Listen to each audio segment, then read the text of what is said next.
Yeah, here to talk about some new IP, something that I'm very, very passionate about, something I've been very fortunate about to work often in my career. Oh yeah, I have control of the slides. I was like, what's going on next? Before I get into, admittedly, some silly slides to kind of start this thing off, it's been a tricky time for our community here. And yeah, my heart goes out to friends and colleagues that are going through some tough times right now. And big shout out, I don't know if Amir's here, but he's here in spirit somewhere. Thank you for providing and showing the way on how we can support our folks through this difficult time. So thank you, chin up. You know, we're gonna turn the corner on this thing. Okay, so I told you I was gonna get silly. Hi, I'm Trey. Yeah, it's how I got into games, just as a quick intro, baseball, video games, and theater. So many correlations between theater, and the more and more I spend time in games, the more and more I find people coming from the theater. And I think it's a collaborative art. I think you've got a bunch of people coming from different places, and you got to bring everybody together and pull the rope in the same direction. And yeah, go theater. So I tell a lot of people, especially early, if they want to get into games, go into theater. That's a great way to kind of learn how to work collaboratively with a bunch of different artists in one spot. My next slide, I put this in here because this was kind of a key moment for me. After my freshman year of college as a biology major, I escaped to Florida on the college program at Disney World. And originally I was in the parking lot parking cars. I got hit 3 times in the first week. And then I saw the trams, and I saw somebody on the back with a microphone. And they were like, lower your heads and watch your step and welcome aboard your Magic Kingdom courtesy train. I was like, I want that job. I don't want to like be a target out here. I was so shy that they drove around, like my trainer drove around in an empty parking lot in circles so I could get used to my voice. So after my confidence grown from a summer spieling on the back of the thing, I went out to LA as an actor with a bunch of friends from university. And after 80 some auditions, I got my first film role, rented a tux for the premiere, and got a call from the producer the night before the premiere, and they said, yeah, we wanted to let you know before you saw, your scene's been cut. I was like, oh, okay. So that's from deleted scene on a DVD. But it was at that time where I was working at a telemarketing place, hated my job, and I had a friend that said, hey, you were a Tetris champion, right? Weird thing to start a conversation with. I was like, yeah. Is you want to get paid to play video games. It sounded like one of those late night commercials. And I was like, I would love to do that. That sounds great. And thus began my career at Activision. So late 90s, I started out in QA on a couple of Neversoft titles. And then after a year or so, the production team and designers got sick of me bothering them with emails on design ideas that they let me into the production and design team. My first full game was Tony Hawk 3, 98 Metacritic, highest rated PS2 game of all time. Just kind of lucked into seeing what games were all about, seeing passionate people, highly skilled people come together and make something beautiful and something that stood the test of time. And that's kind of been my rock since then. And then we worked on a bunch of IP, kind of using that model. The wakeboarding game was something that was super important. So it was an IP, it was still based on an idea, but it was something brand new and something that we had to kind of figure out how do we capture the magic of the gameplay of Tony Hawk, but celebrate the culture of some of these other sports like BMX, like surfing, and that kind of thing. So that was kind of some of my early IP stuff. And then I got a call from EA, and they said, hey, we're making this skateboarding game.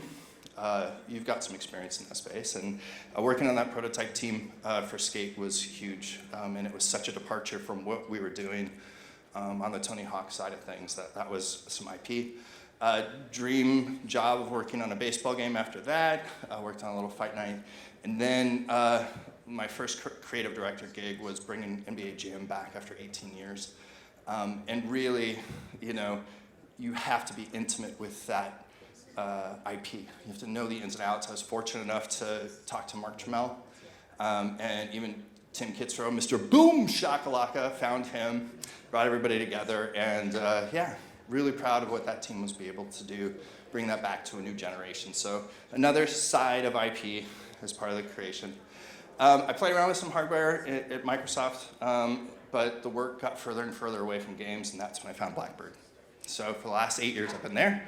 Started out doing some of the early creative for Minecraft Legends, and then this little prototype team had some cool first-person zero-G space game, and I ended up being the game director on Hardspace Shipbreaker for 3.5 years. And since then I've been driving new IP development at Blackbird. And it's such a core piece of kind of the strategy for the studio for the last 8 years. It's always been a dream. And the idea is we do co-development and work for hire projects on projects and with partners that are working on things that we're passionate about, things that we can learn, all those things. And then we use any profits from those to kind of fund our internal development for IP. So just from a studio standpoint, you gotta hit quality. That's number one, that's your calling card.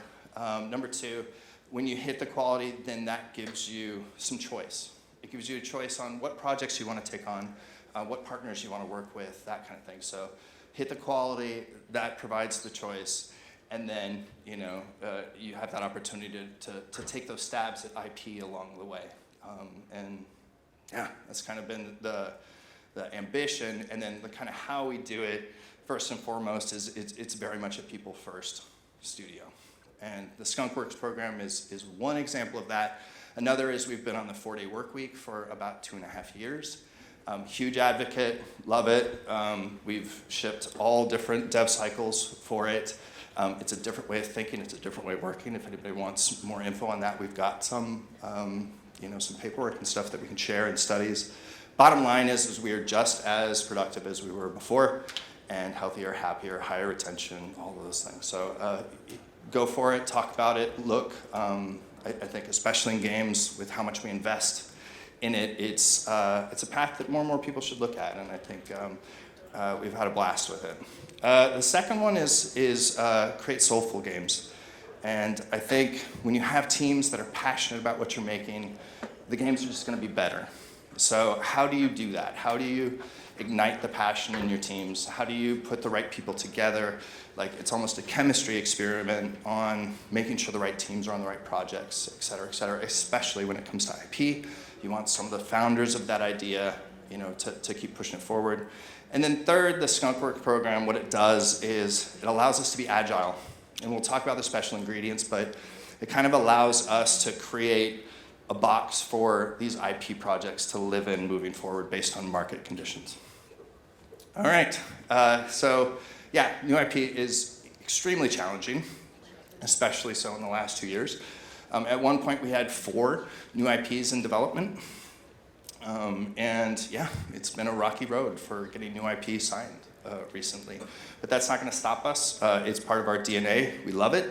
We're gonna keep going. In fact, we're gonna do another skunk round very soon.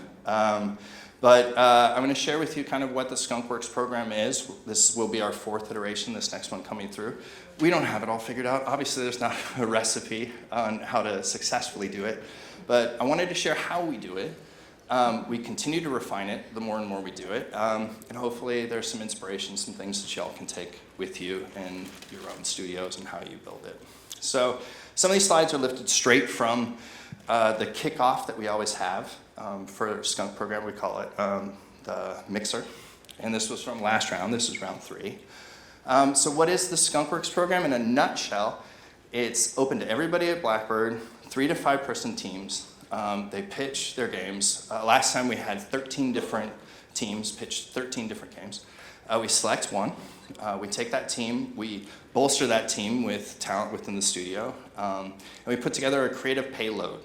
Sometimes that's a prototype, it's a deck, it's original concept art, some design stuff, and then we take that out to publishers and we shop it around. At that point, sometimes we land the deal, sometimes we park it, sometimes we self-develop it, we push it further, we have a lot of faith in it, we want to continue to develop it and invest in that idea. But yeah, ultimately that's what it is, and it's a wonderful thing. So. The goals for the Skunkworks program from a staff perspective is, it's really, the screen's all warped and I saw gal, fun, okay, is growing our employees in different ways. The first one is you have to work outside of your discipline with a 3 to 5 person team. You gotta learn some new skills. You gotta kind of double up on some stuff. We've had some people learn Photoshop. We've had some people create music. We've had some people learn how to paint over. A bunch of things that kind of you don't do in your normal 9 to 5 gigs while you're working. Same thing with the new skills. It's going to push you out of your own discipline. And a lot of the times we're very flexible. We've had lots of producers turn designers. We've had QA turn producers or designers. We've had artists turn into engineers or technical artists. Like being open for how career paths go. We never want to stunt somebody at Blackbird. We want to give them the opportunity to do what they want to do. And Skunk is a prime example of that. The next thing that the Skunk program does is it gives people exposure to the business side of games. We talk about comps, we talk about sales numbers, we talk about budgets, we talk about P&Ls. These are a lot of things that a lot of people, especially coming from the big shops, don't get that kind of exposure, and the Skunk program gives people that participate that and into selling the games to publishers. Like, we're very open with how we do it, and invite them along to kind of help us create the assets and stuff that we take. The next one is we teach people how to pitch and present. A lot of people don't get that opportunity. In a lot of studios, there's only a small handful of people that do that. Here, everybody can. And it's great because not only can you pitch games, but we find people take those pitch skills back and pitch their own designs and pitch their own ideas with the teams. And it's a skill. It's something that you need to practice. And there's been a bunch of people that started off a little rough, but now are seasoned presenters because they've done 3 rounds of Skunk, and it's night and day in their ability to kind of captivate and hold an audience's attention through that stuff. The other thing is at one point our studio was over 300 people, and getting that FaceTime with key executives at the studio is tricky in the day-to-day. But this is an opportunity where we give each team 15 minutes. They have 15 minutes sharp to pitch their team, and then 5 minutes for us to ask questions afterwards. And this is an opportunity for us to see people in a different light. And there have been several times where we saw somebody pitch or present, and we're like, whoa, didn't know that person had that in them. It's almost like we've definitely found future studio leaders through this process, by people that just bubbled up through the program. And we saw them in a different light than what we saw them in the day-to-day stuff. So very powerful there. And then the last one is pitch miss. So after the pitch rounds, after the selection of the team, of the game that we want to move forward with the prototype, we usually take over a lunch, and then all the teams pitch their pitches to everybody else in the studio. And it's one of the most beautiful, most positive chats that take place while those pitches are going on. So many, oh my God, I want to play your game. Oh, this gives me feels of this. And it's really a celebration, which is why we call it pitch miss. Just taking part in that, it really brings the studio together and celebrates the creativity of everybody in the studio. So from the studio perspective, it brings everybody together, and there's kind of 3 big key ones. The first one is the creativity can come from anywhere. And then I've worked in studios, I'm sure a bunch of you, there's a small collective of people that have the creative ideas, and everybody else just has to execute on them. This is an opportunity for those ideas to come from everywhere. Everyone's invested in it. It's a very, very exciting thing. It's a very kind of democratic way of creating the creative behind some of these games. The next one is it opens up doors to opportunity for people that you're not going to have those doors open in your day-to-day. This is just an opportunity for you to show what you can do and what your team can do. And there have been a lot of people that were first-time directors coming out of this program. You skip a couple rungs in the ladder, and you get these opportunities that in many places it takes you 6, 7, sometimes 10 years, or sometimes you never even get that opportunity at other places, where you could get it, year 2 at Blackbird if you happen to be a part of one of the selected things. So super stoked about that. And lastly, it's just, it gives people an opportunity to create their dream games. And it rarely happens, but we get to see it.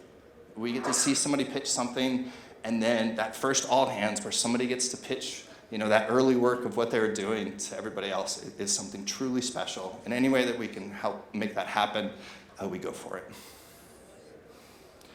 Okie dokie. So, breaking down the skunk program. So this is kind of an example of the mixer. It's a deck of what it is, what we do, how we do it. We bring a bunch of people together, and we talk about, kind of the rules, kind of how it's going to break down, some sort of timeline. The timeline changes based on where the studio's at, but usually this is around December, and then January is the pitch and selection, and then when we decide to do the prototyping, it's kind of whenever the studio kind of fits, right? The second phase is we say, okay, Skunk's coming. Pick your team. 3 to 5 people. This is important. We don't want a team of 1 because you have to collaborate. You have to be able to work with other people. You have to be able to take in ideas from other lenses. We don't want a single lens on these games. Blackbird is very collaborative, especially on the creative side. And we need people that are going to be able to take in the feedback and incorporate that into the game. That spirit of working together and the best idea is what ends up in the game, not who's highest on the hierarchy or who's the loudest or the most alpha in the team.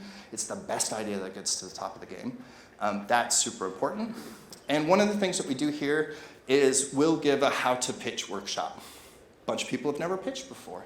So we kind of do a best practices. We'll have people do some sample kind of runs, and we'll kind of give some tips and tricks on how to hold an audience. And again, this is one of those things where we're giving back, but we're also seeing the great growth in the quality of pitches that are coming through everybody. So that's a really rewarding part for us. So then we have the pitch and the selection. Like I said, it can be anywhere between 10 to 15 teams. 15 minutes, 5 minutes for Q&A, and we select one. And we select it based on a handful of things, but ultimately, the special ingredients are the thing that keeps us agile, that helps us kind of position these games and these new IPs for opportunities in the market or where the studio is at moving forward. And then once we select, we make it real. And then we take that team as best we can. More often than not, I'd say 95% of the team, we get to pull that whole team. We backfill them on other teams temporarily while they do this kind of smoke jump onto the project. And we bolster them with talent, and we fund them, and we give them a chunk of time to put together a prototype, a new deck, and basically give us the materials to take it out on the road to pitch. And it's a super exciting time, and the buzz and the energy of these teams once their pitch is selected and they're actually making it is an amazing feeling. And then that output is that creative payload that I was talking about. It's software, it's a deck. It basically arms us to go out and talk to potential publishers, and see what's interesting, and kind of put that work in front of people. And then that roadshow is super important to us, and obviously we're trying to land deals. That's ultimately what you want to do when you're creating new IP is put it out there, put it in the world. And we've been fortunate enough to do that a couple times already. But the other thing that it does is we get feedback from publishers and see, is this game as cool as we think it is? Everybody's got to kind of check to make sure you're not drinking your own Kool-Aid, right? The other thing it does is we're always churning out ideas. And we'll have regular check-ins with publishing partners and friends in the industry where they were just like, okay, what you got in the back pocket? Because we always have something in the back pocket. And that's where Skunk comes in. And we've always got 2 or 3 things that we've been playing around with, or somebody will say, hey, what happened to that one thing that you were doing? You're like, oh, actually, we've moved it forward. Here, check it out. It just helps with relationships. And it opens up those doors of opportunity where you don't know if a publisher has a window open in Q3 and 26, where you just happen to have something that lines up perfectly for what they're looking for. So it's just, we call it, you're just adding arrows to the quiver. So big bonus there too. So here's an example of what we had for round 3. Again, this was just a specific snapshot in time a couple years ago.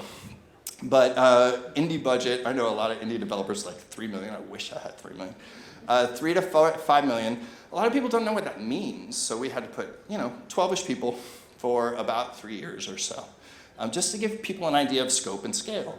One of the things that we find in Skunk is a lot of people pitch kitchen sink games. So everybody's pitching GTA. And we're like, okay, you can't do that with 3 mil. So kind of also educating, kind of helping, what can you match scope and scale-wise based on that budget? For this particular one, we're a PC studio. We're like, hey, we'd really like to learn more about console development. So let's see if this is a console-first game. Obviously, we want to leverage our strengths as a studio. That makes sense with everything that we do. This next one was kind of an interesting one just because we were finding that we were starting to bring in new employees with new ideas that didn't necessarily vibe with sci-fi. And that was kind of where the studio started. And we're like, wait a minute. And then Minecraft Legends came in, and all of a sudden it opened up the door, and the people that we were bringing in weren't necessarily homeworld fans. So we didn't want to put that limitation that it had to be a sci-fi game. So that was a key one for this one. And then lastly, we'd been primarily a Unity developer. And at this point, we're just like, hey, it'd be good for us to get some more Unreal experience under our belt. So we put that down as one of the things too. So the devil is in the details with all that stuff. That's great. The framework, whatever. Some key pieces that we've come up with along the way that has helped the Skunk program. The first one is put your money where your mouth is. So we decided to financially reward the pitch teams from the selected teams. So it's 3 to 5 people, $10,000 a piece. If we select your game, we are basically purchasing the IP from you, as well as saying, hey, you can come along for the ride with making this thing. And we thought that was super important because many of us have worked at studios where as soon as you sign that employee contract, every idea that comes out of your head is owned by them. And many of us have burned pitches that we wish we could have back. We've talked about stories. Oh man, I pitched this thing. Like, oh, that would have been so awesome. It sucked. You burn it. We don't want that. We want the best ideas from everybody. And I think that's the key one. So if we don't select your pitch, you get to take it. Take it wherever you want. We support you. Go, make it. Love to play it. We tell that a lot of the times. We're like, it's not the one, but man, if you ever get them going, we'd love to play it. So that's another key part. And then another key learning is really try to keep that pitch team together. There was a special magic and a spark that made that original pitch. And if you keep that key team there, you're more likely to reap the benefits of it. So like I said, we keep learning more and more stuff the more we go. So round 0, what kind of gave us the idea for Skunk was how Shipbreaker started. So Shipbreaker started from a game jam. There's a great GDC talk on this, on how Shipbreaker started, but it was a game jam after Deserts of Karak, Homeworld RTS game. And there was just something inherently cool about it that the studio said, you know what, we're going to keep this bubbling. And it was this little prototype team off to the side. And then, when some funding kind of came in, we said, you know what, this is something we want to keep pushing. So we put a couple more people on it and let that go for 3 to 4 months, and then put a couple more people on it. And then it got to the spot where we're like, okay, we got something here. Either we're going to put it out there or we're going to find a publisher. And thankfully we found a publisher. But Shipbreaker was kind of our first kick unofficially of what Skunkworks was. It was this idea of seeing a team passionate about a game. We saw a space in the market for it, and we continued to fund it until it ended up being a thing. So yeah, that was the first one. The official round 1 was a game we call Owl. That was the code name. And it was Earthless. It was a roguelike deck builder. It started out as Slay the Spire meets Expanse. And we loved the idea, we loved the core, and we started developing it. And here's a couple of things. So with this particular case, we grabbed the main creative from the pitch, Hoifeng Ma. He was a producer on Minecraft, and then he pitched so well and his creative was so strong that we put him in kind of the game director's chair for this. And he spent 3 months in Tabletop Simulator for the first prototype. That's what we did. We decided to fund that. A big click for this was he was a DM in his regular Dungeon Master thing, where it was just like, hey, just DM this. And that's when the click happened and the kind of turn-based story stuff came. So prototyping, every game is different, and there's different ways to do it, and Tabletop Simulator just made sense for this one. Then we went to software, prototype that. Then we gave it to our artists, and they found this really cool inspiration of mimicking the 70s kind of pulp novels for sci-fi, and found the art style through that. And yeah, Earthless is out there. So if this sounds like something that's up your alley, it's out there on Steam. Feel free to play. It was a really, really fun one. We'll see where this one goes. But this was a big success for us, just in the sense that we got it to a spot where we feel really, really good about it. And it's a really, really fun game. So for round 2, this one gets kind of interesting. This is where we start playing the videos and stuff. It was a game called Shark, and it was Galactic Rescue. The team pitched it as you go and you rescue, a station that got hit by an asteroid or a ship that got stranded out in there.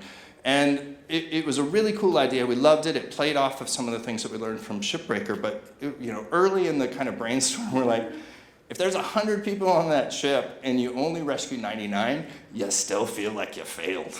And that was kind of something that hit us. And we started, okay, well, if it's not humans, what are you going to do? And then somebody said, I want to save space whales. And we're like, that sounds awesome. So we pivoted. Let's see how this video goes. Be on the volume here, because some of these are super loud and some of them are real short.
That was created free time from our in-house cinematics team.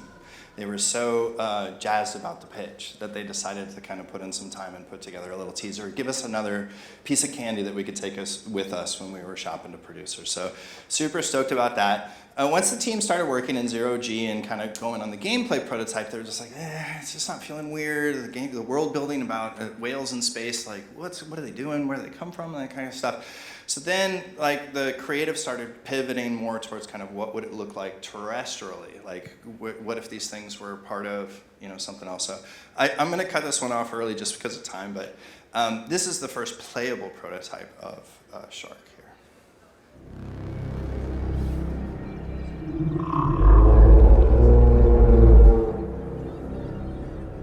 4-player cooperative. About to go save some big monsters. Beautiful. He's got quite the whiskers on him.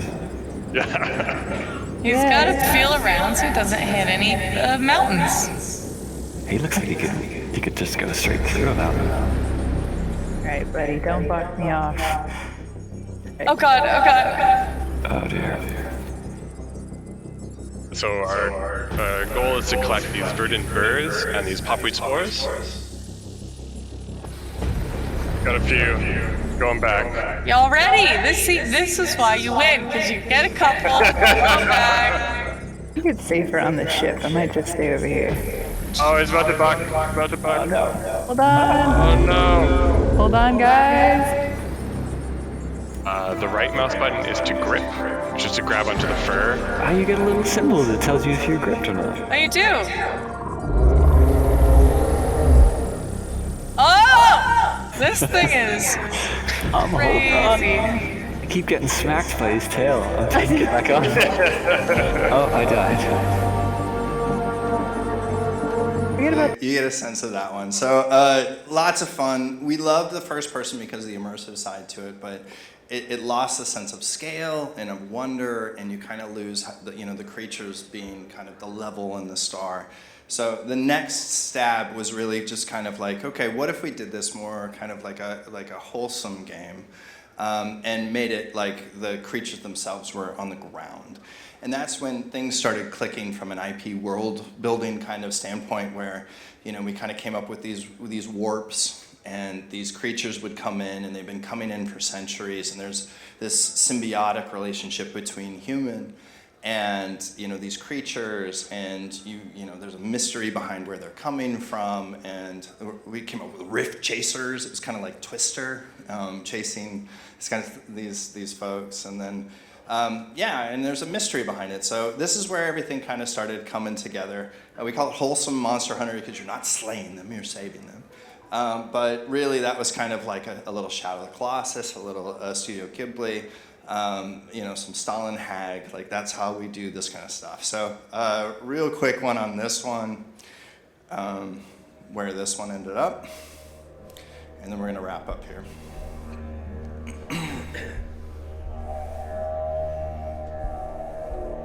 This one's really rough, and it kind of shows that even gray box, you can kind of show a lot of stuff that kind of goes on.